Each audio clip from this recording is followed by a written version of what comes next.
Grace டபர்னாக்கல் apostolic search உள்ளான மனிதன் புதிய நாளுக்குள் அனுதின தியானம் வியாழக்கிழமை ஏப்ரல் மாதம் 18ஆம் தேதி 2024ஆம் ஆண்டு. இன்றைய தியான தலைப்பு உலகத்தின் உயர்வான இடங்கள்.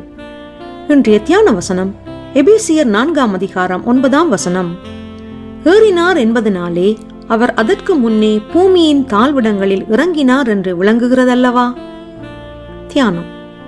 உன்னதத்திலே உயர்ந்தவராக இருக்கிற நம்முடைய கர்த்தராகிய கிறிஸ்து இயேசுவானவர் இழந்து போனதை தேடவும் ரட்சிக்கவுமே தாழ்விடங்களிற்கு வந்தார்.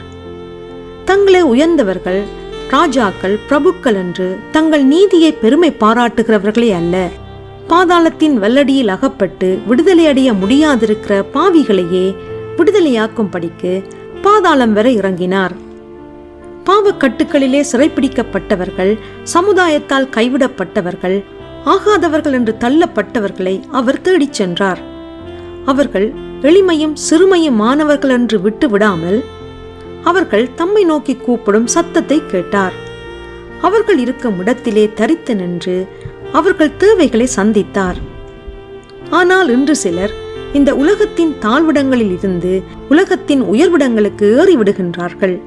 அதாவது பிரபுக்களோடும் தமது ஜனத்தின் அதிபதிகளோடும் உட்கார பண்ணுகிறார் என்ற வார்த்தையை தவறான முறையிலே புரிந்து கொண்டு பூமியின் உயர்விடங்களுக்கு ஏறிய பின்பு அவர்கள் தாழ்விடங்களில் உள்ளவர்களை கண்டுகொள்வதில்லை. அவர்களை கண்டுகொண்டாலும் அவர்களை கீழானவர்கள் என்ற எண்ணத்துடனேயே நோக்குகின்றார்கள். தேவனாலே உயர்த்தப்பட்டவன் அவன் எங்கிருந்தாலும் தேவ ஆவியானவர் அவனோடு இருப்பதனால் மனத்தாழ்மையையும் சாந்தமும் உள்ளவனாகவே இருக்கின்றான். கிறிஸ்துவின் சிந்தை அவனுக்குள் இருக்கும். கிறிஸ்துவானவர் தேவனுடைய ரூபமாயிருந்தும் தேவனுக்கு சமமாயிருப்பதை கொள்ளையாடின பொருளாக எண்ணாமல் தம்மை தாமே வறுமையாக்கி அடிமையின் ரூபம் எடுத்து மனுஷ சாயலானார். அவர் மனுஷ ரூபமாய் காணப்பட்டு மரண பரியந்தம், அதாவது சிலுவையின் மரண பரியந்தமும் கீழ்ப்படிந்தவராகி தம்மை தாமே தாழ்த்தினார். நீங்களும் அதே சிந்தையுடையவர்களாக இருங்கள். இந்த உலகத்தின் உயர்விடங்களிலே அமர்வதை வாஞ்சிக்காமல் நித்தியமானதற்குரியவைகளை நாடி தேடுங்கள். மனத்தாழ்மையை அணிந்து கொள்ளுங்கள். ஜெபம் செய்வோம். உன்னதமான தேவனே, இந்த உலகத்திலே உயர்ந்த ஸ்தானங்கள் என்று கருதப்படுகிறவைகளை நான் வாஞ்சிக்காமல் நித்திய வாழ்விற்குரிய மகிமையானவைகளை நாடும்படிக்கு என்னை வழிநடத்தி செல்வீராக. இரட்சகர் இயேசு வழியாக ஜெபிக்கின்றேன். ஆமேன்.